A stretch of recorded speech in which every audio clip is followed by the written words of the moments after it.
Hey, I'm Lura, 28 years old and thriving in my marketing career. But when it comes to my personal life, things are a lot messier. 5 years ago, my dad, Robert, remarried Linda, and suddenly I had two step-siblings, Jake, 30, and Megan, 26. Let's just say we're far from the Brady Bunch. Now it's Christmas time, and while I should be feeling festive, I'm anything but. My mom, Elizabeth, is in the hospital battling cancer. She's my rock, my best friend, and the thought of losing her is tearing me apart. I'm determined to make this Christmas special for her, even if it means balancing work and constant hospital visits. I walk into the office, but my mind is already at the hospital. Tom, a coworker of mine, catches my eye. Rough night, Lura. Is it that obvious? I force a smile. Your third coffee gave it away. How's your mom? I sigh. Not great, but I'm planning a surprise for her this Christmas. Tom nods sympathetically. Anything I can do? Actually, yeah. Could you cover for me this afternoon? I need to finish that big project and then head to the hospital. You got it, boss lady, he says with a grin. I bury myself in work, ignoring the buzzing of my phone. It's probably Jake or Megan with another update on mom. They live closer to the hospital, so they've been the ones keeping me in the loop.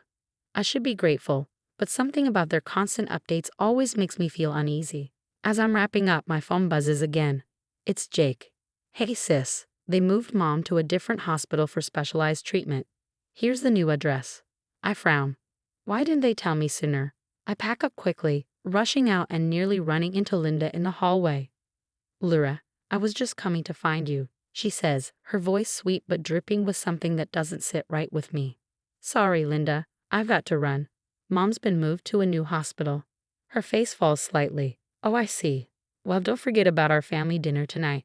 Your father's really looking forward to it. I'll be there if I can, I say, already heading toward the elevator. But mom comes first.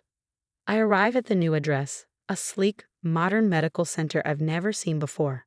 Approaching the receptionist, I try to keep my voice steady. Hi, I'm here to see Elizabeth Thompson. She was transferred here today. The receptionist types something into her computer, then looks up, shaking her head. I'm sorry, but we don't have any patient by that name. My heart sinks.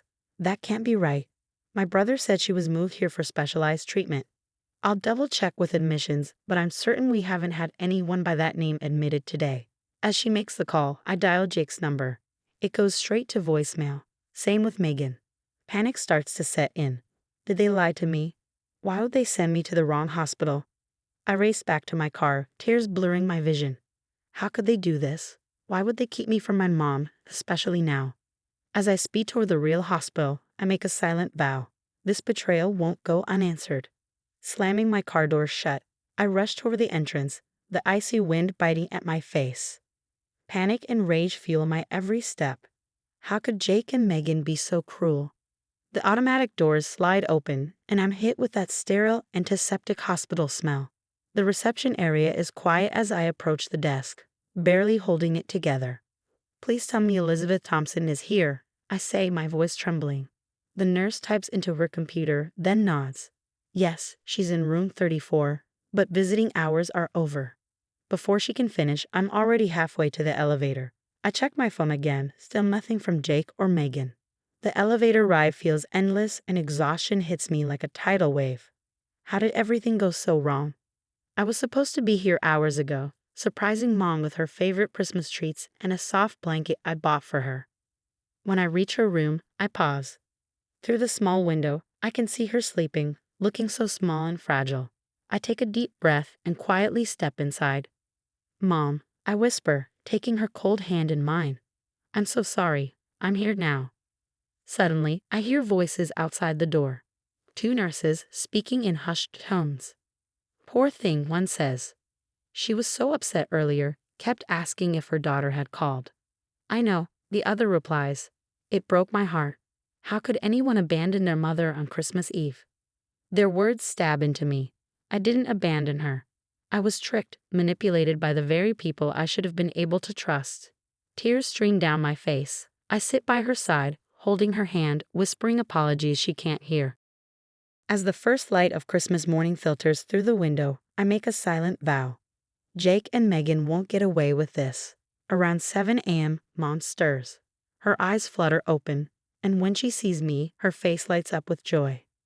Lura, you're here. I force a smile, my heart breaking. Of course, Mom. Merry Christmas. I'm so sorry I'm late. She squeezes my hand, her grit weak. I thought you weren't coming. I would never abandon you, Mom. There was a mix-up with the hospital, but I'm here now. I'm not going anywhere. As I explain what happened, I see the hurt in her eyes. It kills me that she spent even a moment thinking I've forgotten her. Oh, sweetheart, she whispers, touching my cheek. It's not your fault. I'm just glad you're here. Her forgiveness only fuels my anger toward Jake and Megan. How dare they hurt her like this? How dare they try to come between us? Lura? Mom's voice snaps me back to reality. Is everything okay? I paste on another fake smile. Everything's fine, Mom. Just some work stuff. Let's focus on us, okay? I've got some presents for you. As I pull out the gifts I'd so carefully chosen, my mind is already racing, planning my next move. Jake and Megan thought they could mess with me. Mess with us. They have no idea what's coming. The weeks following Christmas blur into endless hospital visits and sleepless nights. Mom's getting weaker, and I'm spending every spare moment by her side. But beneath my exhaustion, a fire burns. I'm done being the victim. I start small. I keep a meticulous log of every interaction with Jake and Megan. Their lies, their manipulations. It's all going down. But it's not enough. I need more. One night, after leaving the hospital, I run into Michael, an old college friend who's now a detective. We grab coffee, and before I know it, everything pours out of me. Jesus, Lura, Michael says, shaking his head. That's messed up. Have you thought about taking legal action? I sigh. I've thought about it, but it's not that simple. It's my word against theirs. Michael leans in, his voice low. Look, I shouldn't be telling you this, but if you want to build a case, you need hard evidence. Bank statements, emails, anything that shows a pattern. His words stick with me. The next day, I take a leave of absence from work to care for Mom. It's not a lie, but it's not the whole truth either. With my newfound free time, I dig deeper into Jake and Megan's lives. It's amazing what you can find when you start looking. Jake's social media is full of casino check-ins, while Megan flaunts her lavish shopping sprees. Where's all this money coming from? As I gather evidence, doubt creeps in. Am I going too far? But then I remember Mom's face on Christmas morning, the hurt in her eyes. My resolve hardens. No, I'm not going too far. I'm just getting started. It all comes to a head at a family dinner. Dad and Linda, as usual, are clueless, but Jake and Megan, they're in rare form. So, Lura, Jake smirks. How's work? Still climbing that corporate ladder. I force a smile. It's fine, Jake. How's the family business? He falters just for a second before recovering. Never better. Dad's thinking of making me partner soon, right, Dad? Dad beams with pride. If only he knew. Megan, ever the instigator, chimes in. And how's Elizabeth doing? Still hanging in there. The casual cruelty in her tone makes my blood boil. She's fighting, I say through gritted teeth. Not that you'd know, since you never visit. Megan scoffs. Well, some of us have actual jobs to do, Lura. I'm on the verge of losing it when my phone buzzes. It's Michael. Got something big. Meet me ASAP. Later, in a dimly lit coffee shop, Michael slides a folder across the table. You're not going to believe this, he says. Jake's been embezzling from your dad's company for months, and Megan, she's been stealing drugs from the hospital and selling them. Serious felonies. I flip through the documents, my hands shaking. This is it. This is everything I need to take them down. Lura, Michael says softly, are you sure you want to do this? Once you start, there's no going back. I think about Mom, lying in that hospital bed, getting weaker every day. I think about all the lies, the manipulation, the pain Jake and Megan have caused. And I think about Christmas Eve, alone, scared, and betrayed in a strange hospital. I'm sure. I say, my voice steady. They've had this coming for a long time. The game is on, and this time, I'm making the rules. The day I set my plan in motion feels surreal. With shaking hands, I send anonymous tips, one to the hospital about Megan's drug theft, another to Dad's company about Jake's embezzlement. It's like lighting a fuse and waiting for the explosion, but I can't focus on that now. Mom's condition is deteriorating rapidly, and I'm spending every moment by her side. One afternoon, as I'm reading to her, she squeezes my hand weakly. "Lura, honey," she whispers, her voice fragile. "I need you to promise me something." I lean in close. "Anything, Mom. Don't let this anger consume you. You're better than that." I feel tears welling up. Does she know? How could she? "I don't know what you mean, Mom." She smiles softly, knowingly. "Yes, you do. Just remember, the best revenge is living well." Before I can respond, her eyes flutter closed. The heart monitor flatlines, and just like that, she's gone. I collapse onto her, sobbing, as the nurses rush in. In that moment, all thoughts of revenge vanish. I just want my mom back. The next few days pass in a blur. I'm numb as I plan the funeral, going through the motions. When the day arrives, the church is packed. I stand stoically, accepting condolences, my eyes fixed on the casket, my heart shattered.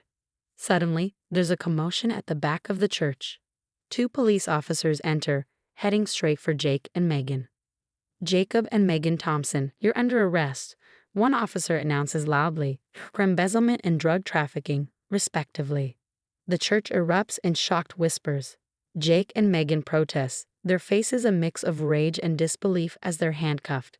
I catch Jake's eye, and in that moment he knows. His face contorts with fury. "You," he snarls. "You did this on the day of your mother's funeral, you heartless." His words cut off as the officers drag them away. The truth comes pouring out. Jake's gambling, Megan's drug dealing, everything. I watch as Dad and Linda's perfect family crumbles around them, their world shattered. But instead of triumph, I feel empty. This was supposed to be my moment of victory, but all I feel is exhaustion. Mom's words echo in my mind. The best revenge is living well. Weeks pass. Jake's trial ends in a guilty verdict, and he's sentenced to prison. Megan loses her nursing license and faces her own legal battles. Dad and Linda are left devastated, struggling to come to terms with the truth. As the dust settles, I realize Mom was right. Living well is the best revenge. In her name, I start a foundation to support cancer patients and their families. With each person we help, I feel a little piece of my heart heal. A year later, I stand at Mom's grave, placing fresh flowers on the headstone. I've just come from a board meeting for the foundation. It's thriving, and my career is back on track. "We did it, Mom," I whisper. "The truth came out, but you were right. Living well, that's the real victory." As I turn to leave, a sense of peace washes over me. I glance back at the gravestone, the weight of revenge lifted. "I love you, Mom. Thanks for teaching me the most important lesson of all." Now, I know that no matter how dark things get, the truth always finds a way to shine through. What about you? If you were in Lura's position, do you think her actions were justified, or did she go too far in her pursuit of justice? Share your thoughts in the comments below.